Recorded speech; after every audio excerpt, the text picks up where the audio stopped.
Today, we were trying to think about a workshop that we could kind of do as this to do right now that would be relevant before the holidays. And for me personally, as a public artist, I've been making plans for next year already for oh, there's Holly.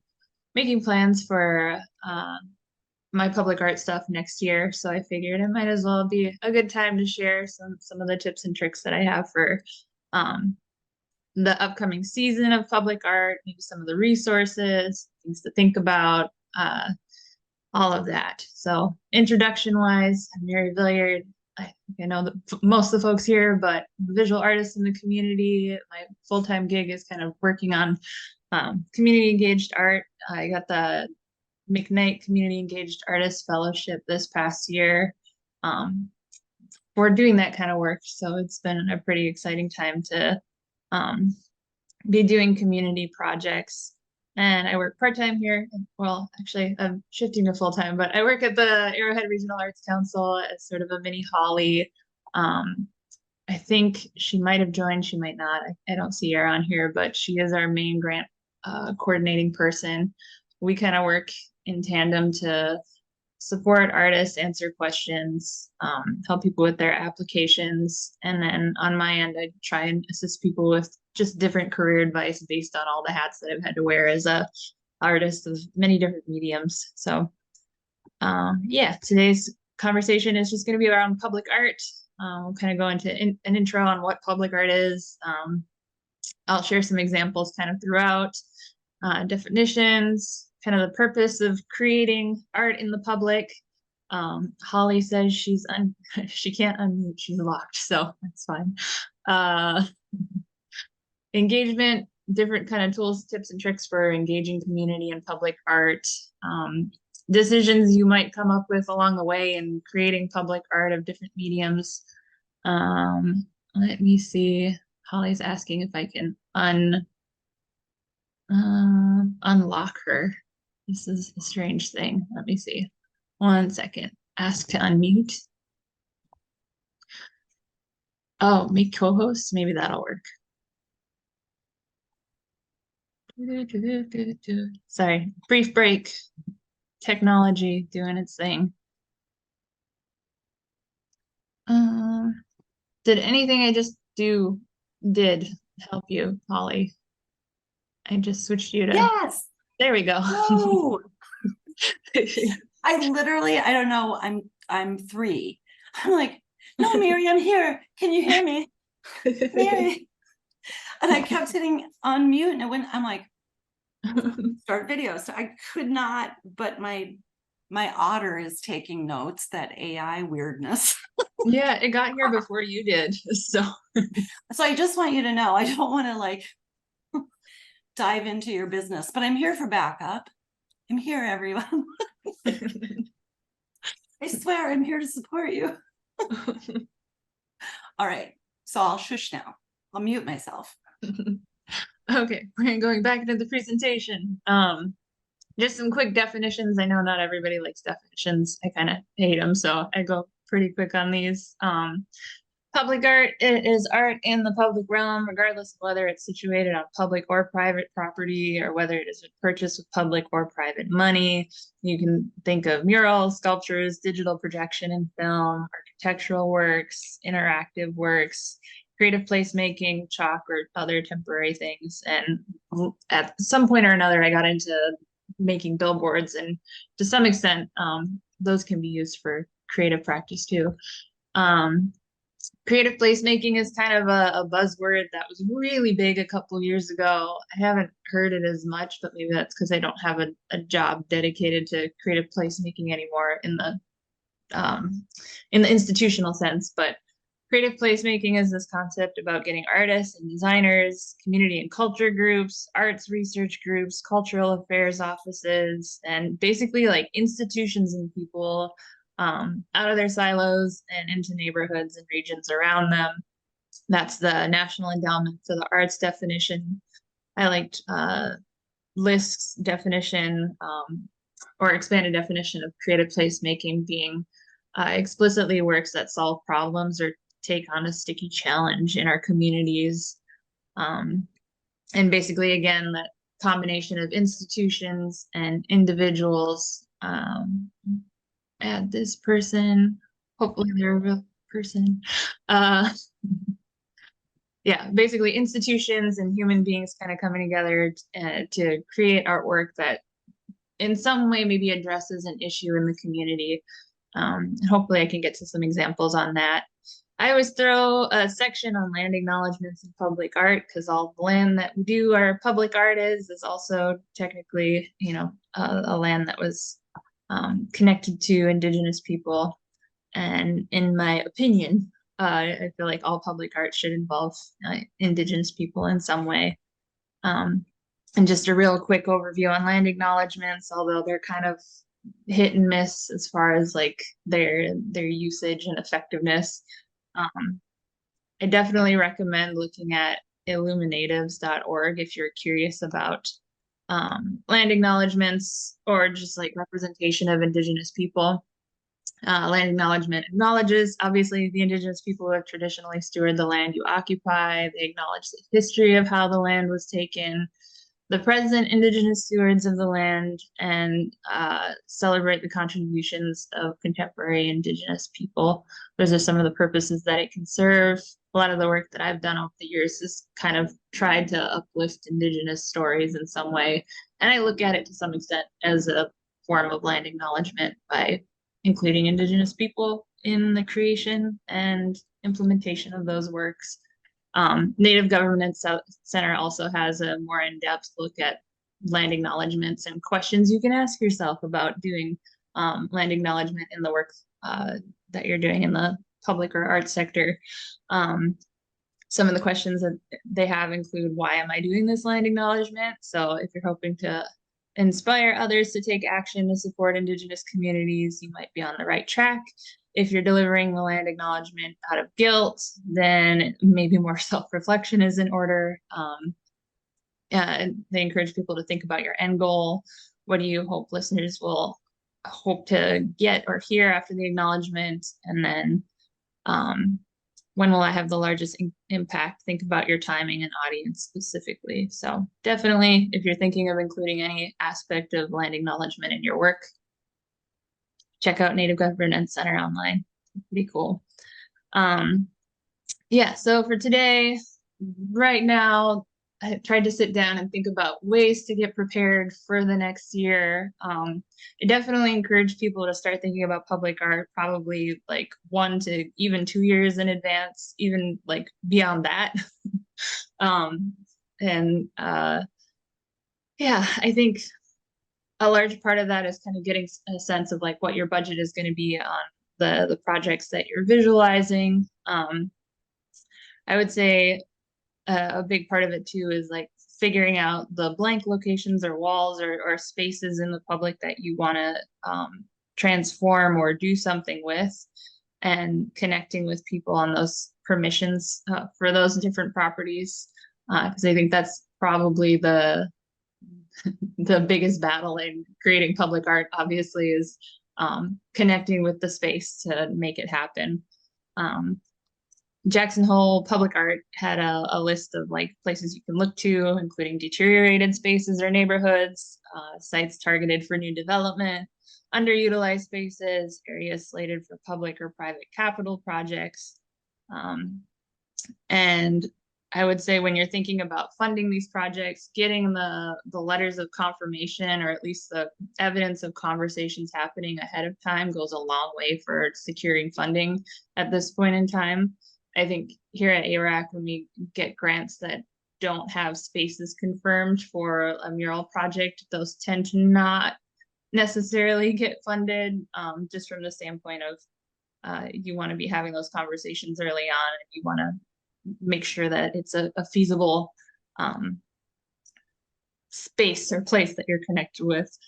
Right. And even I'll jump in there for just a minute too, because even if you don't have a date lockdown, you don't have a space in, yet, but if you've started that conversation, even if you had a screen grab of text messages, emails, anything that shows you've already made that step and you're working on it together. Like if the person or organization that's giving you a wall or whatever, if they're like, yeah, we're willing to work with you, we don't quite know what, when, but that, as opposed to somebody who's like, I'd sure like to do this, but I don't have any talks going. The person who's already got something in the works is going to have the advantage over the person who just has an idea. Yeah, definitely. If you look at some of our other workshops, I have kind of like my what if scenario when you're applying for grants, and a lot of the time, people tie in grant panel reviews. And so what are the things that break a tie? Like if a person has a space confirmed, or at least has that, evidence that the conversation has started and is moving in a specific direction, that's probably going to break a tie with a person who's just like, I want to paint a wall, but I don't know, I haven't even looked at walls, or I haven't thought about places where this wall exists. It's just like, this sort of intangible wall right now. Yeah, So I have this great idea. And ultimately it's because too, this is, taxpayer money, and we're very key on being good stewards of that. So those decisions, because we don't want to be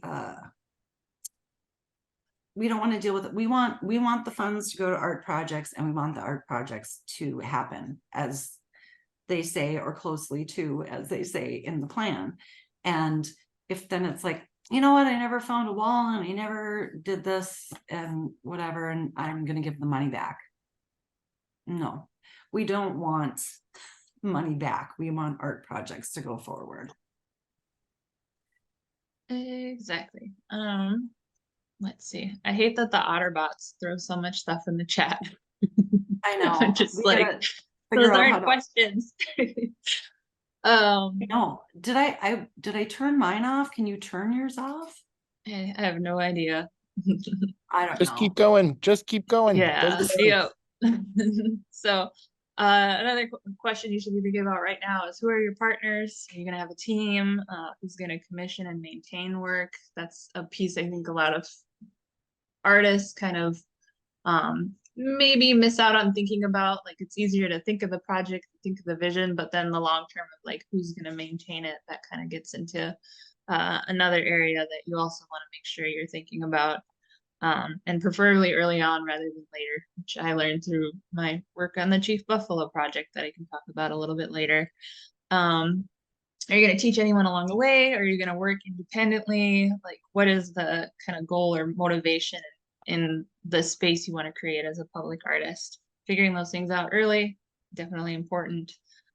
Getting feedback from the community, which I'll go into in a future slide. And then I would say, like, don't wait for funding before thinking about all these things. Like, you want to start thinking about these things and then being able to like take whatever you've got at this point as far as like preparation. And if you're going to go to the grant route, like apply it to a grant application. So your grant application again isn't just, I have an idea for a mural and I want to paint a mural. It's, I've talked with these people, I've met with the community and identified this need. You've done some sort of research leading up to applying for the grant. Move folks over here.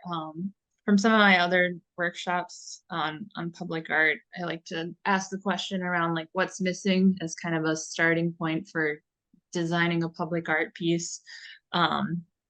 What don't you see in your community, whether that's, a story or an actual like thing that you just don't see. Yeah, looking at what's missing, what part of the story is not visible, what don't you hear in your community, who has a vision or idea that maybe you want to support in some way. In the past, I've relied a lot on just like people have told me, stories or histories that they find interesting, and then they wish more people knew about, and I will collaborate and put my skills to use as a public artist to make those stories more visible in a piece of public art. And to some extent for me, that's a little bit easier than coming up with something on my own, because then it's like it's already supporting somebody else.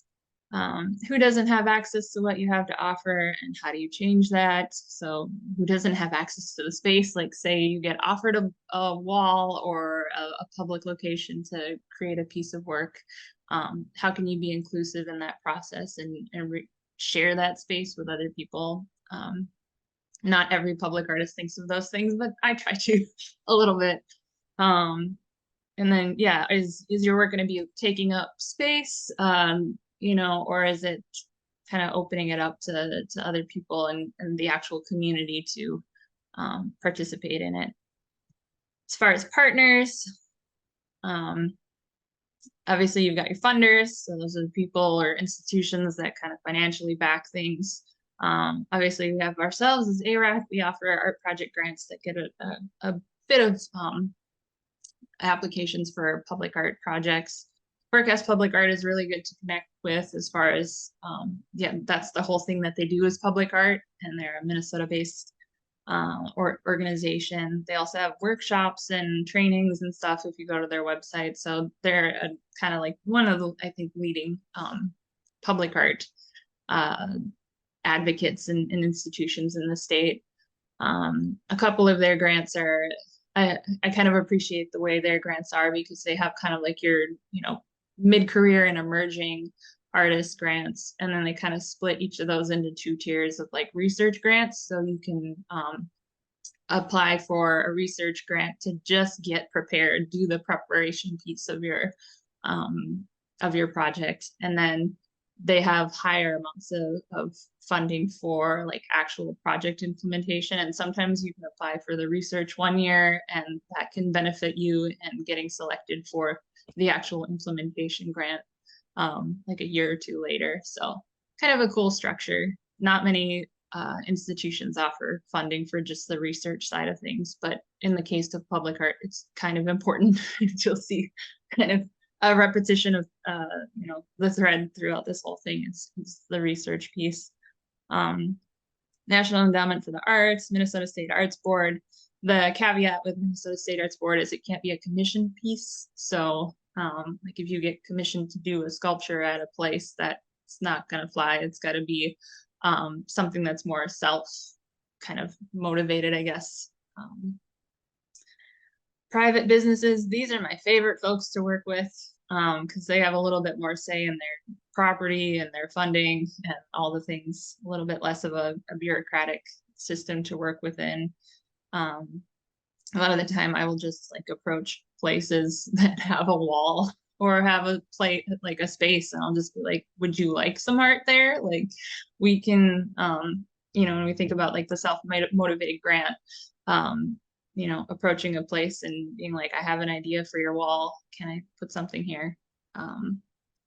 Having those conversations can lead to really, I don't know, sometimes unexpected results. So it kind of is that simple in the business realm. And a lot of the time I feel like business owners and property owners don't even really get the sense of like where to start with murals. Like maybe they thought like, oh, and this wall could use something on it or whatever, but it's not necessarily their area of expertise. Sometimes just bringing that to them makes it a little bit easier and makes things feel a little bit more possible in those spaces. And the same with other types of public art. Like if there's a lot of like projection art that's been happening lately, like approach a business with a wall, you know. There's like a courtyard or something that needs some sprucing up, like with a sculpture, reach out to the people that own that courtyard and see where you can get. There's So city. Miri, I've got a question for you in terms of that. How do you present in your grant then so that it's not a commission, but you're like, I have an opportunity, I approached this business and I have this wall that they'll let me use. Now, can they, like how do you, because like I'm assuming that you discuss a little bit about what you're going to put on that person's wall and they have some input. So what's the fine line between their input and? Yeah, I think, I mean, that sometimes just depends on the panels, even though that's the answer we don't like, but sometimes like people might interpret it as a commission. But I think if you can articulate one that like you approach the space because you saw, you know, the space as an opportunity for your growth as an artist, or like the messages that you want to spread with your artwork.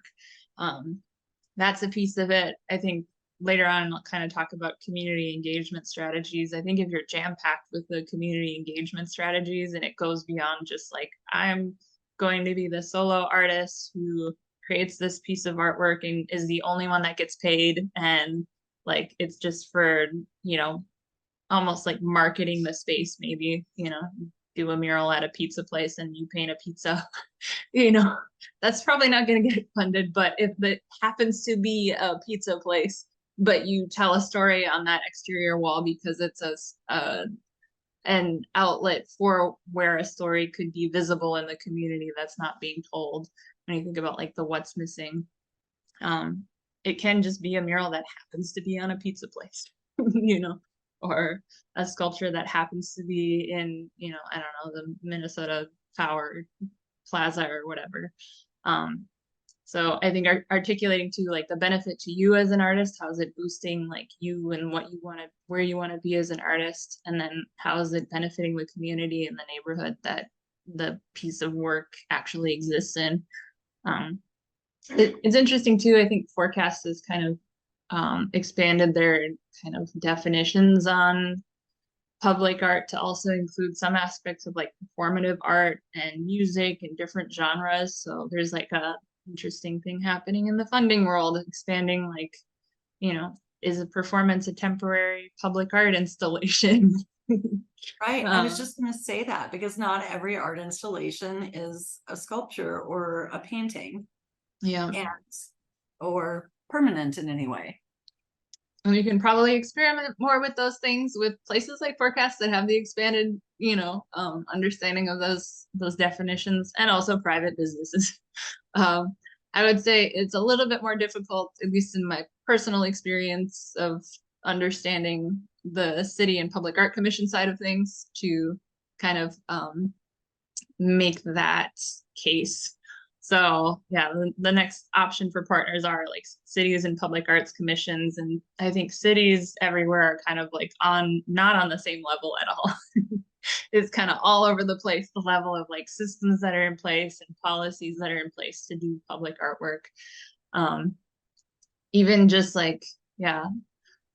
And I I will don't want to Lauren. She is leading. She has done so much in terms of making those pathways, because you had a real uphill climb in getting through all the bureaucracy, and you changed some of that. So all hail Miri.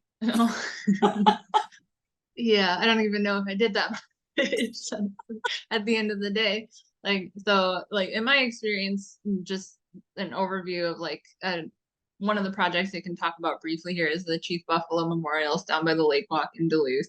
At some point or another, like it was a pilot project that didn't really need any city permissions, like, or as many city permissions, because it was a pilot. It was kind of considered temporary. And then people wanted it to be permanent. So as a courtesy, I'd reached out to the city, submitted an application to the Public Arts Commission, and it turned out like that application got lost quite a few times over the course of the year. And then ultimately, like at least in the city of Duluth, the Public Arts Commission applications they bypass the Public Arts Commission first, and they go to the Parks and Rec Commission if they're on like public space. And then Parks and Rec doesn't really have the arts background typically, and it ended up getting kind of trapped in this limbo space. So that was a system that just did not work for trying to do just a simple mural project here in Duluth. And I'm not so sure a lot of things have changed that much, except for the awareness that that didn't work. But it's also kind of a civic process of like, if you're not showing up and advocating or like going to a public arts commission meeting and kind of voicing what your concerns are or what you want to see in public art in your city, if it has a public arts commission, then you know that's, yeah, it's part of the preparation is making sure like if you're going to collaborate with the city, that you're communicating with that city and kind of getting familiar with their processes and criticizing maybe the processes that might not work for you. And then my favorite partner is the community. So, and I'll probably go into more of these in another slide, but there's definitely a lot of different ways to engage the community, and it's a lot easier to fund a project that has a community component than it is to just do a piece of art with no connection to community. So like our pizza mural referenced earlier, a little bit harder to to sell. I pulled this from an earlier presentation that was kind of more on like COVID post, well, yeah, in the middle of COVID strategies for community engaged art. But again, we talked about uplift underrepresented voices in communities where you can, take time, do your planning, pay your team. I'm very anti like free interns or like apprenticeships that are just for the sake of learning. That's just me personally. I know it is a practice in some spaces, and that's fine, but I try like where I can, I try and pay everybody who assists in the creation of the work. And I also try and credit everybody. So if I have an apprentice on a project, they are my collaborator. They are not just, an anonymous set of hands that, contributed to a piece of work. And then, yeah, keep making space, whether online or in person, through visibility or sharing. So make sure when you get access to that space that you're opening it up. That leads to a pretty great actual like public art project. I sat down and kind of thought about some of the ways of engaging community that I personally have kind of utilized over the years. It kind of breaks down into the preparation and implementation side of a project. So in the preparation side, I've done things like surveys to ask that question of what's missing, especially if it's a blank space that I get the opportunity to work with. I want to see like what stories or what things would people who are stakeholders in that space want to see. I did crosswalk murals one year, and we did canvassing where we literally like went out door knocked, like a whole team of volunteers door knocked and asked people like what's missing, like what are the things that you would want to see that represent your neighborhood, and yeah, what stands out, all of those things. So having questions and conversations that happen with the people living near a piece of public art is, and I think that's especially important if you're going to put a piece of public art in a residential area, like making sure the people that live there actually want to have like live next to it. Kind of important. There's all the elements of like historical research, consultants. I've relied a lot on like people who are knowledge holders of different stories to give input or feedback on what needs to be created or what stories need to be told. Feedback on design iterations. You can do this, like you could, come up with a couple of different designs of whatever public art piece you want to create, and then open it up to the public. It's kind of a kind of a Pandora's box sometimes, but if you're comfortable managing feedback and you're good with feedback, I recommend it. I really like to hear from people along the way, but not everyone does. Voting on options. So again, if you wanted to maybe not do the direct feedback route, but you wanted to like just put it out there, like I created these 3, what are they called? Iterations or renditions of something that I want to include in my public art project and have people vote on what their favorite is. That's a possibility.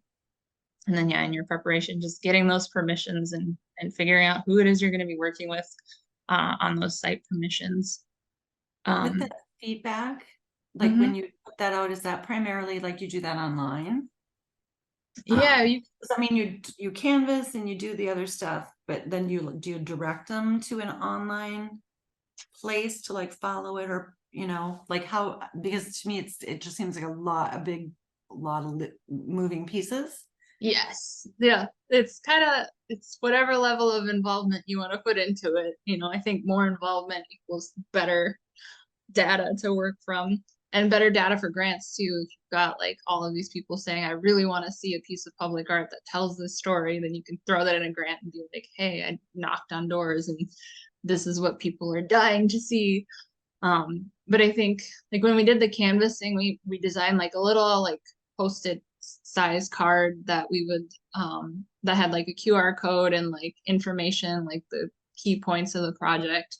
And if people didn't have time to talk to us or if they weren't home, we just left those kind of everywhere. And then in the canvassing itself, like if people did answer and wanted to have a conversation, we'd take notes and they didn't really have to follow up unless they really wanted to. Um, for surveys and stuff that I sent out, like sometimes those can be targeted. So like if you are, I don't know, you want to do a piece near a school, you can specifically reach out to the students at the schools or the teachers and have them do like an actual sort of survey thing with the class as a whole. You can do online, you can do mailings.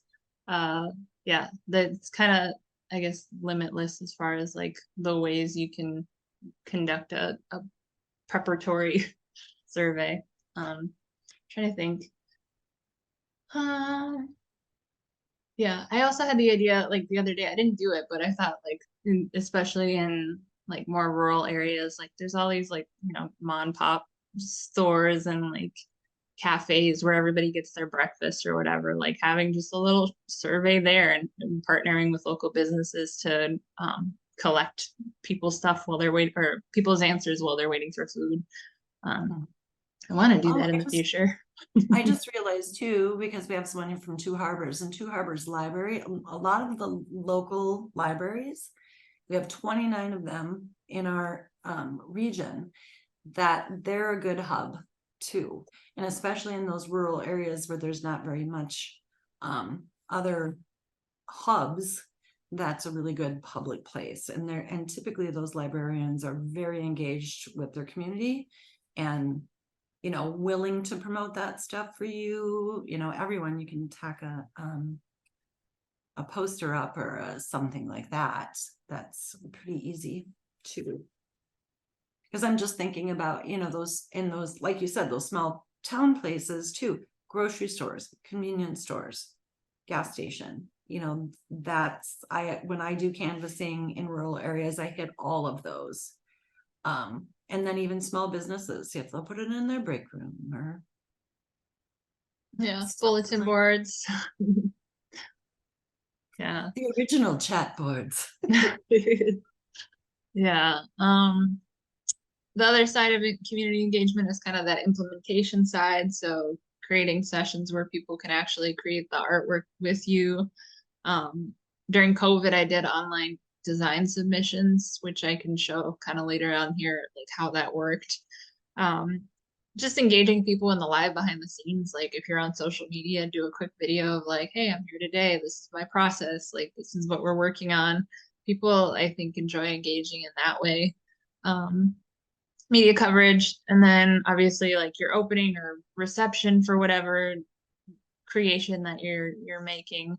That can also kind of coincide with other events or programming that might already be happening in the community. So if you don't really have the capacity to organize a reception for your public art piece, or you just don't feel like a ton of people are going to show up at that particular point in time, sometimes you can just tag along with other people, and then it becomes like a, you know, double the event, double the interested people kind of connecting, and you can reach different audiences that way. And then on the side of just general collaboration, think about, you know, apprentices or people that you want to teach through the process, if that's something that you want to do. If you're going to have a team or collaborate with other artists, if you're going to connect with schools or other group programs to figure out the creation of the work. And then I think to just kind of keep in the back of your mind is if you have a design, is it something that can change in the moment, or is it set in stone? And that might dictate how you decide to collaborate with people. In my case, I like to be super flexible and like we will change the design on the spot. Like live and in person. But a lot of other artists get kind of anxiety. So that's a thing. And ultimately with public art, have purpose behind the work that you're trying to create. Maximize on space. And is there a way that you can connect your culture and in some instances to the public art? Are you providing access again for the community to engage with the work on either that preparation side or on the implementation side? I think creative placemaking has like veered off into the gentrification conversation a couple times in some instances, because you can see, you know, a place is being super developed and suddenly all these murals go up. And I think I think public art that fails to connect with the community before its implementation tends to be the type of work that falls into that gentrification category. Let's see. See how many of these are relevant. Yeah. So flexibility in public art. This is a piece I'm currently working on in Chisholm and learning. Like, I feel like every public art piece that I've done, I've learned something totally different.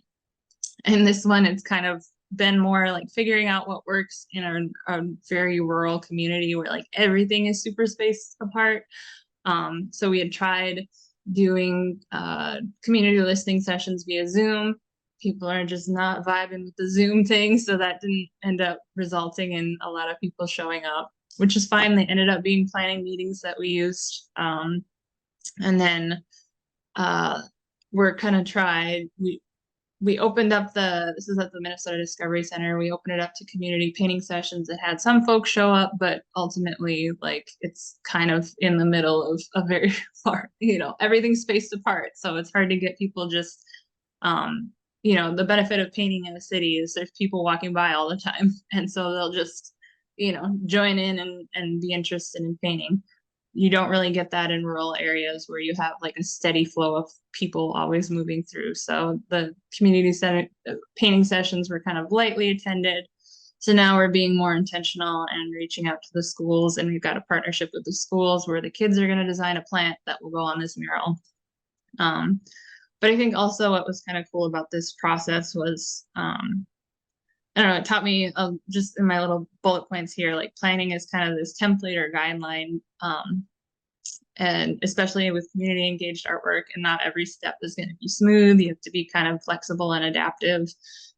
What has been working is I have an apprentice on this project who just like came out of nowhere and is amazing.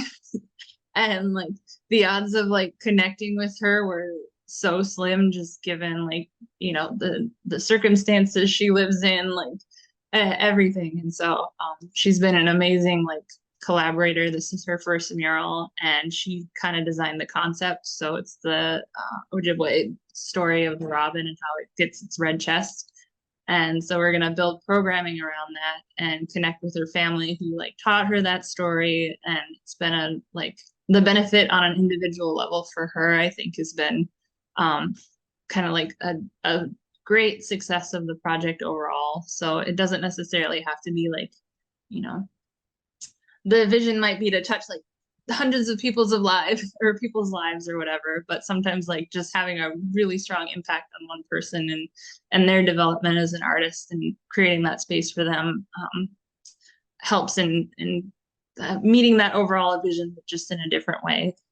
And then I also felt like even if we didn't have people attend the Zoom sessions or the painting sessions or whatever, like still important to have them, you know, it's still important to do it and to make sure that even if like one or two people show up, they had that space and, you know, that was a way that they could engage. So, and kind of same with like the Chief Buffalo murals where, you know, the impact of, I don't know if I have pictures of those on here actually, but yeah, the Lake Walk murals that I did, we do tours almost every week now. And now it's become a site that's like grown in popularity to the extent that like probably the first generation of school kids in Duluth is actually learning about the history of Chief Buffalo by just going to these murals. So it's pretty cool. Yeah, I'll just scroll through these pretty quick. But this is my first mural project, which is a little rough around the edges because it was just kind of like uh guerrilla art, like impromptu.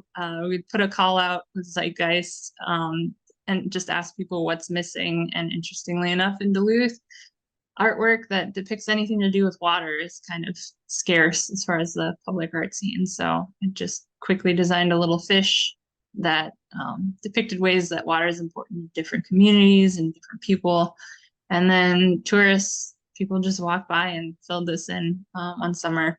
And it says Akawe Nibi, which is water first. Originally, we wanted to say water is life, but that's a political statement according to the city. So we had to change it a little bit. So things you run into in working with cities. Um, Temporary artwork, so chalk murals. Did this more of like a paint by numbers thing where we did a picture of the water panther and the Thunderbird, and it was connected to the Duluth Climate March. So bringing these Ojibwe stories to a really large march that happened in Duluth around the environment. These are just images from all of the different painting sessions.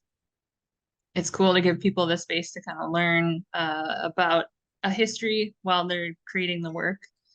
On the bottom left side, this is a piece of there were like these little tiles that we needed for an outdoor community garden. And I was working with kids that were mostly not native, but I was tasked with telling them the kind of like teaching them about indigenous people.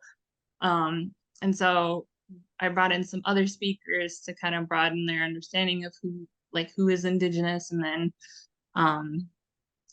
gave them a reference point of like the medicine wheel, which is like the 4 colors in a circle. And I didn't want them to appropriate the medicine wheel, but there is like a lot of things in nature that can be tied to like um, cycles of 4.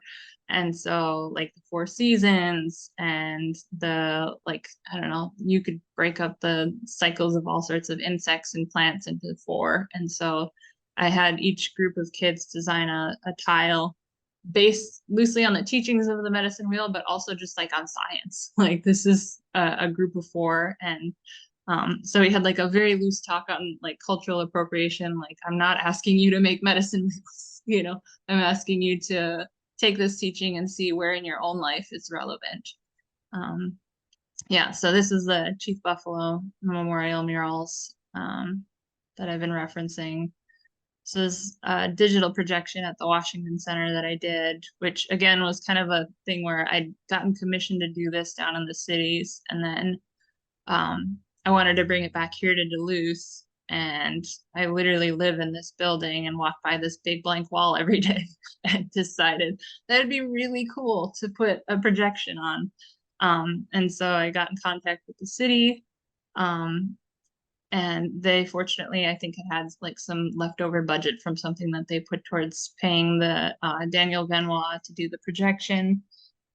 And that was just like a matter of me like seeing the wall and wanting to do something with it, connecting with the people. So that was pretty cool because folks could sit on the lawn space because this is technically run by Parks and Rec. And then there's a building across the street. So that's how I got the photo from And then you the shared other way. like with that too, didn't you have like Facebook Live, and you had like a lot of like there's not so many people there, but because I remember seeing this from my home. Yeah, I did a couple Facebook Live things, and then it was on loop. So it was an 11-minute video, and it looped for like 3 or 4 hours each time. So people could just come whenever they wanted, knowing that in 11 minutes at some point, 11 minutes or less, it would start again. So you wouldn't necessarily have to get there at a specific time. This was with Lifehouse. This is on 3rd Street Bakery. This was designed by the youth at Lifehouse. So again, I don't even know. I think Lifehouse had written the grant for this, and they had asked for funding to bring in artists to teach some of the youth who are interested in art how to do a mural. And so we set up a program where we met with 3rd Street Bakery. 3rd Street Bakery had like reached out to me years before and just asked like what it would take to get a mural on here. So I kind of had a sense of like, well, they want a mural. I reached back out. They met with the youth, gave them some ideas, which were really open-ended. And so then I had the whole thing kind of set up to sort of teach the participants how to do that all of those steps in preparing for a mural and then creating something. And the theme here was kind of like the micro and macro of that specific spot. So they noticed in this lower left area, um, they have these little plants like the echinacea and milkweed and all these little, like a little pollinator garden.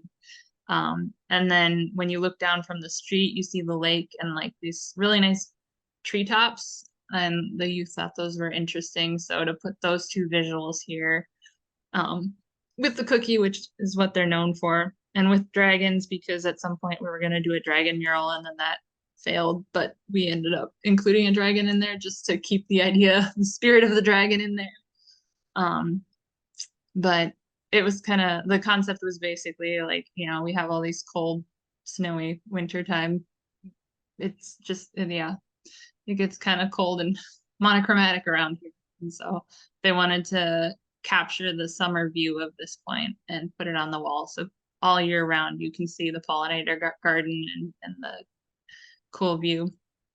And then, yeah, when I was talking about billboards, this was a piece I did with ACO for their vaccination project. And it's, yeah, art. And let's see, getting down here just with because we're almost out of time. Getting down here with this mural, Small Spirits Are Changing Form. We did it in the pandemic, so it was a thing where I had community members, youth specifically, submit a coloring page. So I drew the outline of a dragonfly, and then kids of any age, I didn't care, like they could submit whatever they wanted. We were gonna try and include every dragonfly that they painted. Or drew. We partnered with youth centers, and then we also just put an open call on the internet. And then we translated their sketches into actual pieces for the mural. We also did one community painting session with one apartment building because it was the middle of the pandemic. And then this was the outcome of pretty much all the fish were painted by kids, and then all of the dragonflies were designed by kids, and they also got paid in gift cards because child labor isn't a vibe. So not that recruiting kids is child labor, but I feel like sometimes it's nice to, it wasn't like we paid them huge amounts, but it was like a $30 gift card for, elementary school kids. Teaches them that doing artwork isn't necessarily like a thing you do for free. It's an actual job and you can get paid for it. So, and yeah, I think I'll share one other story here with the painted rocks versus crosswalks. When we did the crosswalk murals, there was a large number of people who had made references to the crosswalk murals as being like, well, that looks like something that kids could paint. And I was like, literally, like, if you look at the pictures, it was children who lived in the neighborhood who painted it. So, like, first of all, what's wrong with like art, including kids in artwork in their own communities, on their walk to school? And like, secondly, like, yeah, it was sad to see that that's like considered like a degrading thing to say, and then at the same time, like, it was kids. Like, think of the kids that see this comment. Like, I don't know, adults on the internet are annoying. But then at the same time, somebody had painted rocks in a neighborhood in Duluth with like, they painted them in the colors of the rainbow and like spray painted them just on their own. And the neighborhood was really like happy with it, like it was something that generally people received well.